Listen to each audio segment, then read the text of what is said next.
Hello again, my friends. I would first like to apologize for the massive amount of time between this and my previous installment.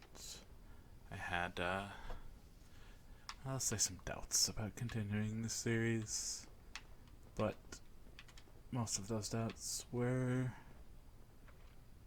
dependent upon just whether people were enjoying it, and it seems enough of you, at least for me, have been watching these.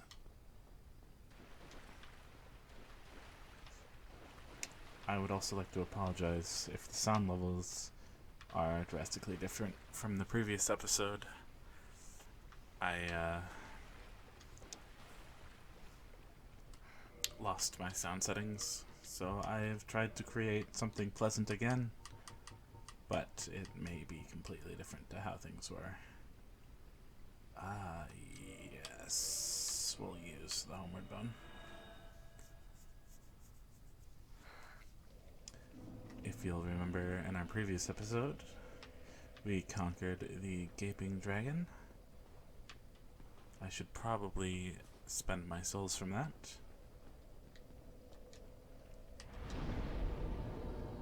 I'll also be needing to readjust a bit to the controls as I am in Monster Hunter mode, where I think the face buttons are my attacks and my shoulder buttons are run, when it is in fact the complete opposite.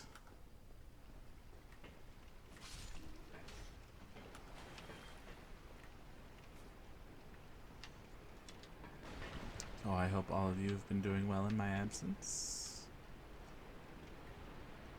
Hopefully you have found other things to enjoy in the meanwhile.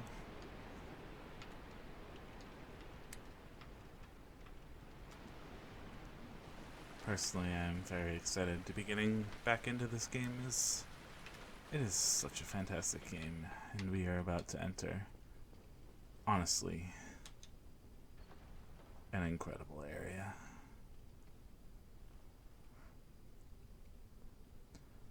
I love the shift in lighting as we just step through the doorway.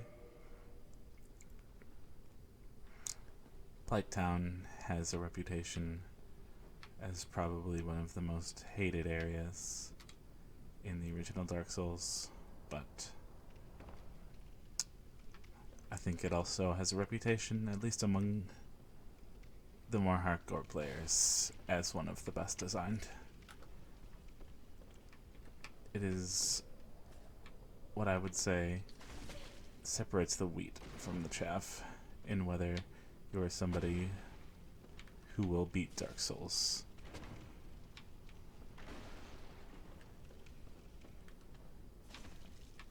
Also, the previous time I was here, I had a much more powerful weapon, so I'm going to have to be a little more careful with these guys than I'm used to. And I will probably die at least once doing something dumb. But that's okay. So we are not here for some incredible speed strats.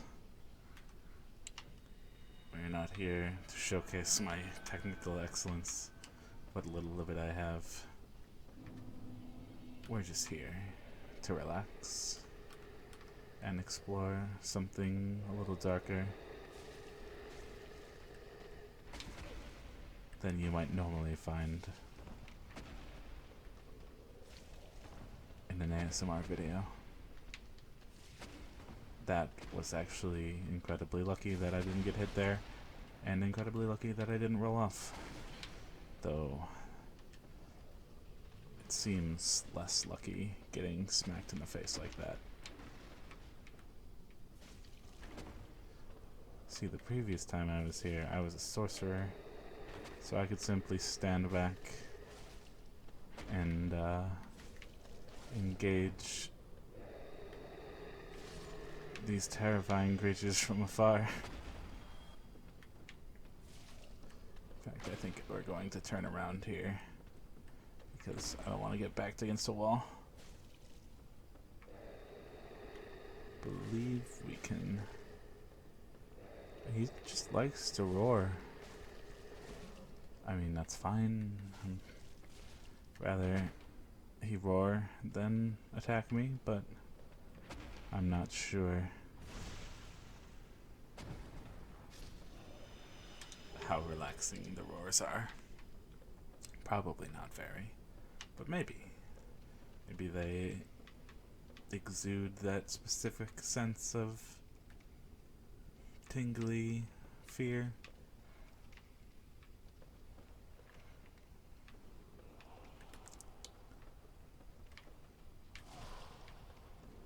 Some might think that relaxation and terror are opposites of each other, but I would find that a certain amount of terror is definitely relaxing in ways.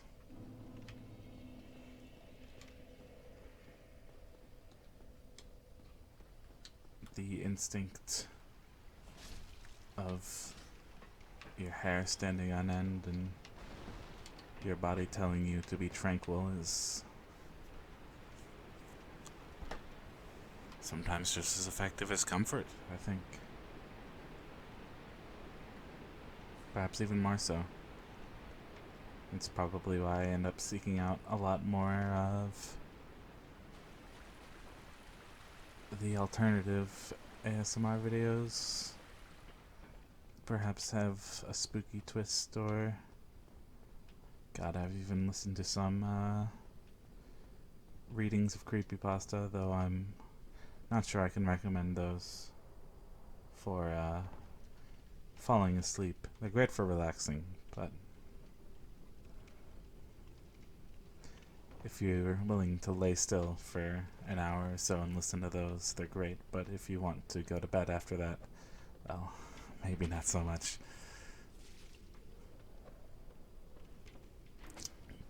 But I can't stop listening to them anyway.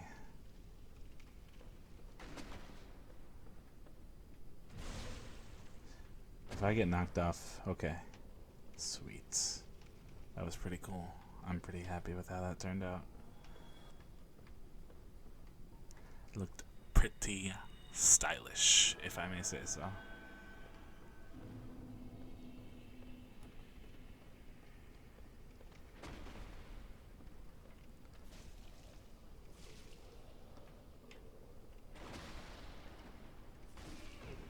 Now that did not look very stylish at all.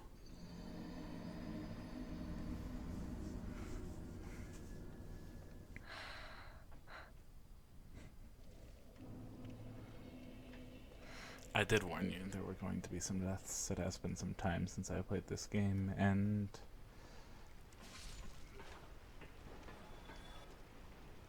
honestly, I can't say I'm all that good at it anyway. Some people might use the excuse of playing for the camera, but honestly, that's the only way I ever play Souls games. It is all I have ever known.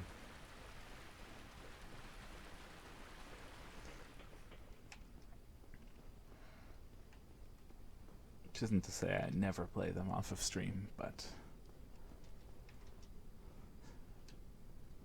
most of my Dark Souls 1 run was recorded, and all of my 2 and 3 runs were, as well as Bloodborne, if I'm not mistaken. That was unfortunate, and I apologize both for how quickly I died and breaking my character for a moment. I was actually impressed at how inept that dodge was. While I generally try to keep a very even demeanor during these videos, the nature of Dark Souls is wont to break that at times.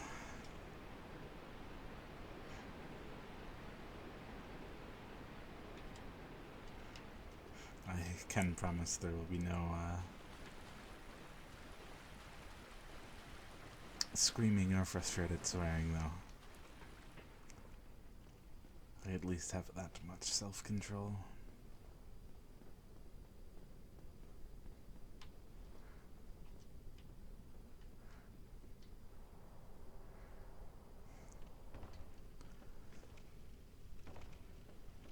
Let's head down here for what must be the 4th time, the 5th time.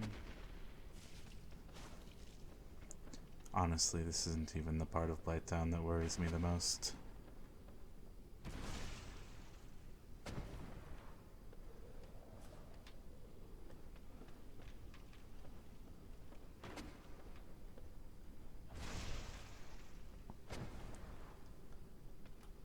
But I would say I'm less terrified of this place than some.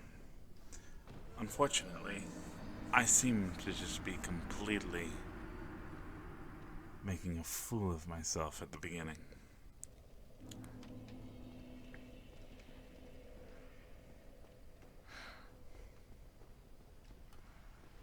It is rather nice playing this game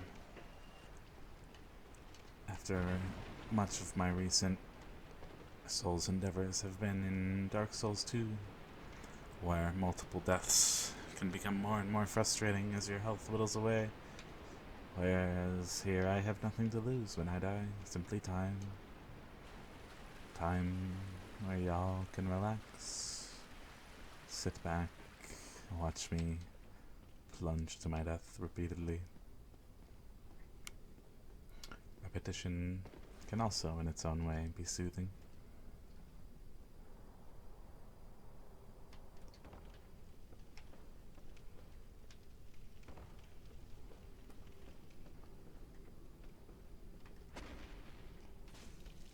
Should probably be going for a few more backstabs on this spiky gentleman who carries around excrement.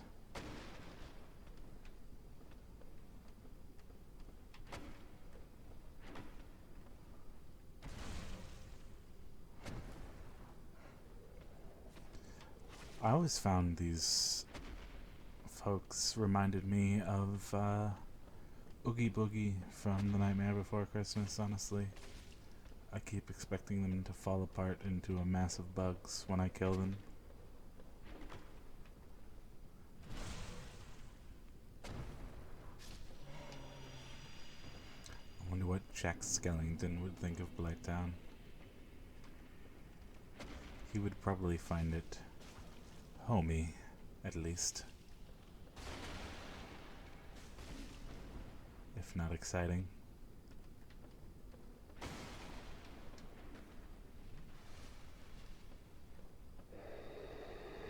Yes, please, just scream a little bit. Let me stick my spear in you.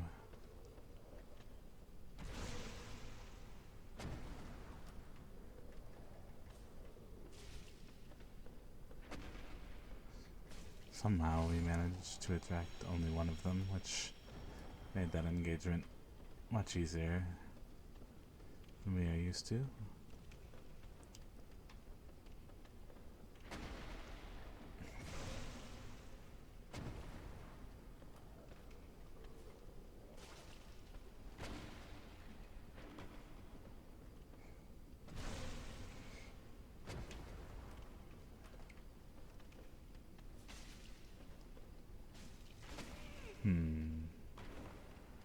That is not a move I was expecting.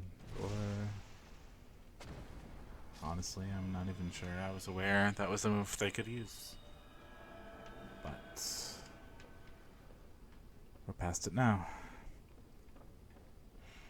I don't know if there are actually any souls in that bloodstain, but I suppose it can't hurt to run and pick it up. Hey, we found 50 whole souls. Now, the real terrors of Blighttown are approaching soon. I'm actually somewhat worried that I thought I would encounter— oh, there it is. I'm not sure if that was, I mean, honestly, if you're watching the screen, you're doing more than I do with most of these videos. But, a little dart flying out of the darkness is what truly terrifies me. I believe I brought the moss that can cure toxic, but I would have to check.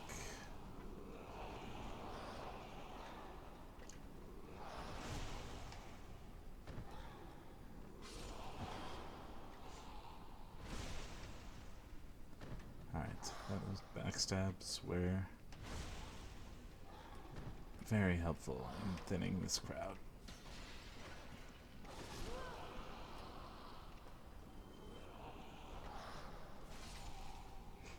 Simply cast one more miracle.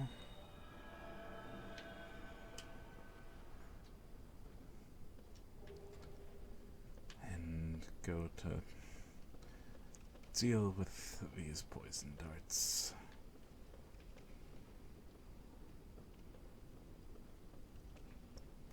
There's the source. Yes. I do not tolerate this. I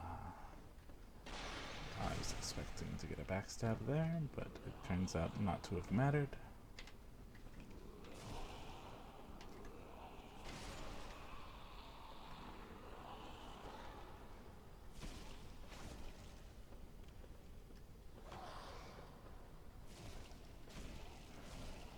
Slowly but surely we have made our way into the heart of Blighttown proper. I am unsure. I believe there may be something down here of value.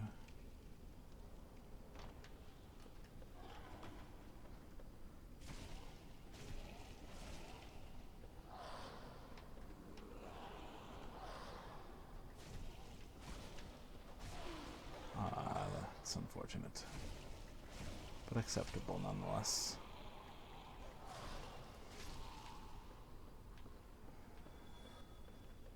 Ah, yes, there is a nice shiny item in the distance that perhaps we may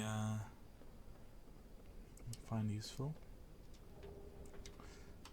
Only a soul, but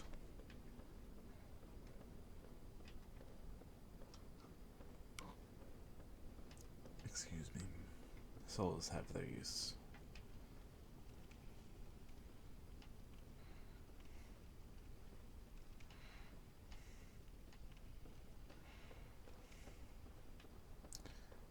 Now, the true journey into Blighttown begins,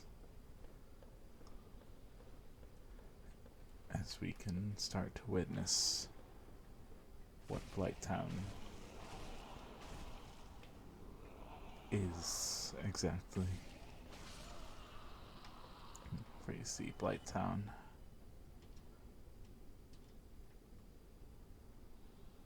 is a vertical mess built upon this descent, these twisted tree branches, down to a terrible swamp below.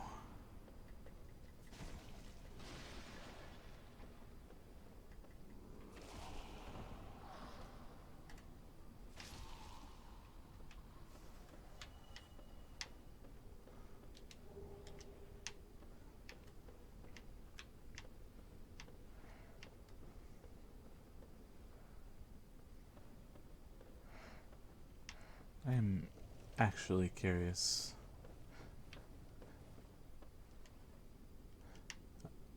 It does have a rating. I was wondering if it might be a developer message. I believe that is a nice weapon we can get our hands on if we are not terrible at jumping.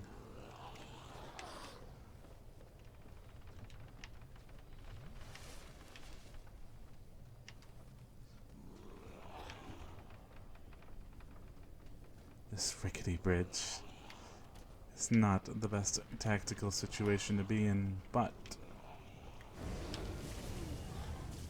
yes, that was a mistake. Quite clearly. I forgot, actually, that the fire dogs were across that bridge, or I would not have run that way so confidently.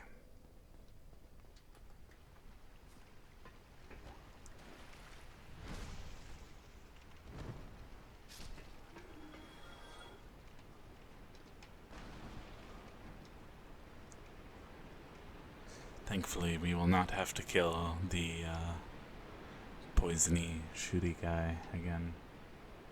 I wish I had a better name for him, but I don't. He's the poisony, shooty guy. Sorry to disappoint.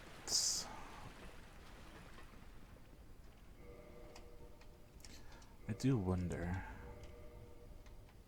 Spear +3. I feel like we are doing next to no damage with our weapon, which is unfortunate, is unhelpful, etc., etc. Perhaps we could even backtrack and come in the back door. Oof. Though there are some items to be had on the way down, so maybe we'll just continue on our path and hope. Yeah, it looks like kicks aren't very effective against these massive gentlemen anyway, but this should seal his fates quite assuredly.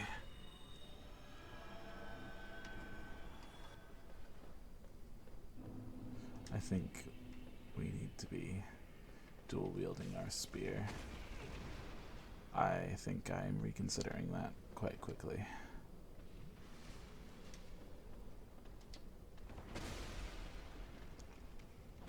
There.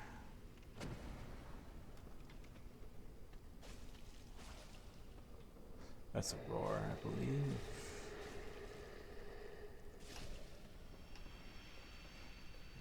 That helps us dispatch these a bit quicker.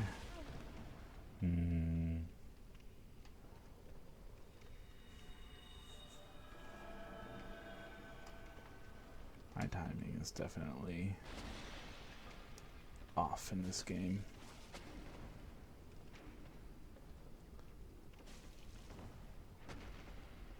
It's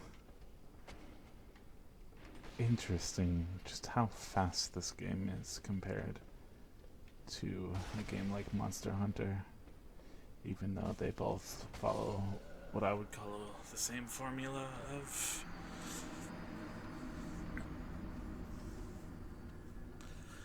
committing into attacks and relying heavily upon defense.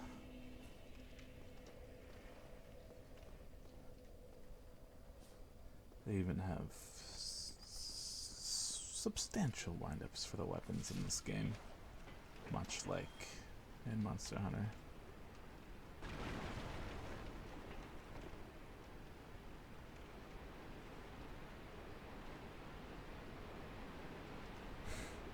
This is somewhat of a sad episode in that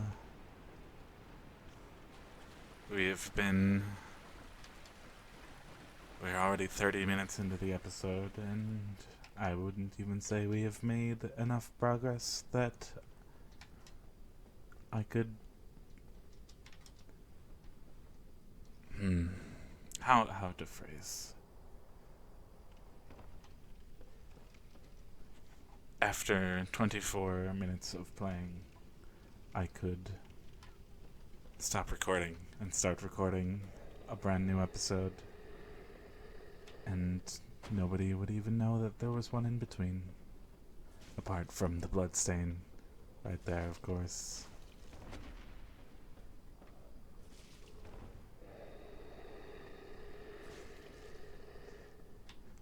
But I was a fool if I thought Blighttown would go down easily. especially without the helpfulness of sorceries that I employed on my last playthrough.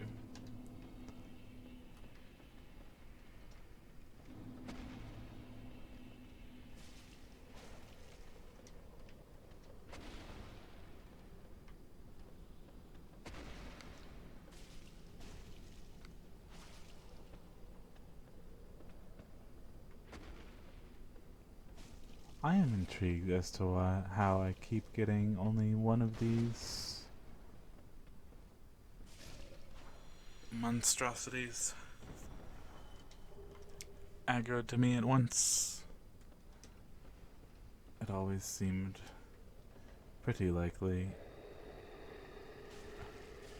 to get both of them.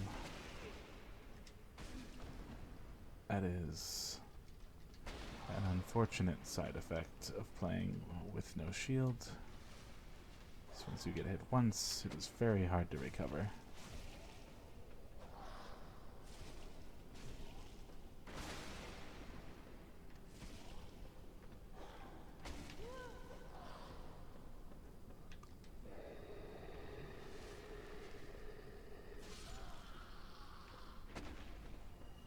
I also don't know these enemies well enough to really employ the use of parries. I mostly save those for knights, which are enemies that I have quite a bit more experience with. In fact, in my sorcerer playthrough, I would often switch to a sword and shield for knights because it was just easier to parry them than to try to cast spells. Alright. I believe there's one or two more intruders, perhaps not. Ah, yes, 3 more. They are having trouble deciding which direction to approach me from.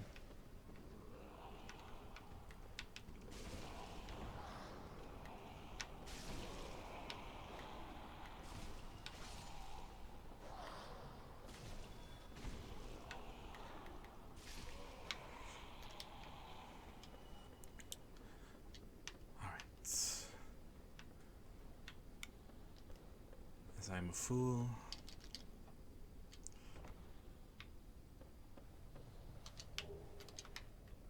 I was going to say I will try and fail again, but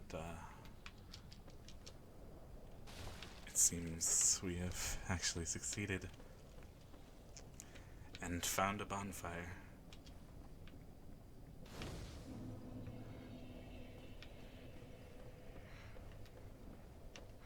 With that first bonfire in Blighttown, I actually think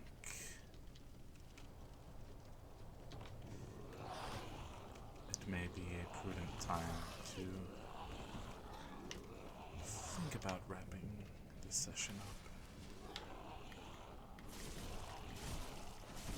As I think 30 to 45 minutes is the ideal length I'm going for with these episodes. Though we will have to deal with that fire dog that ambushed me? Perhaps it fell off the edge. Could hardly blame it. This is a tense way to cross a gap, to say the least.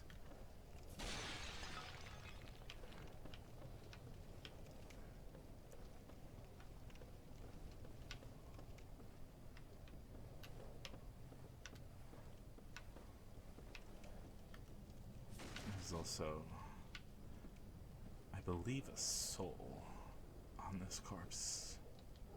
Ah, a humanity. I was close.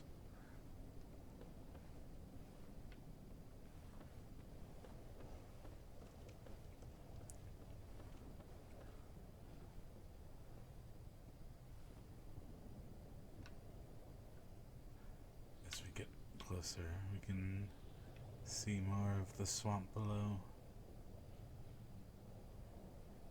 'Tis an intimidating place.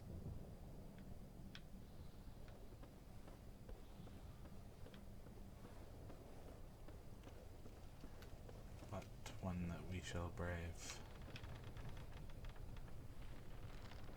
For we are strong.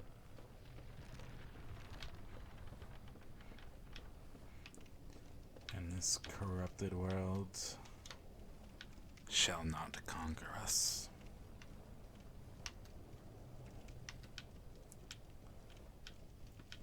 But perhaps we will save our journey to the swamp below for another episode. Until then, we'll take a nice rest at this bonfire. And I will bid all of you a good night.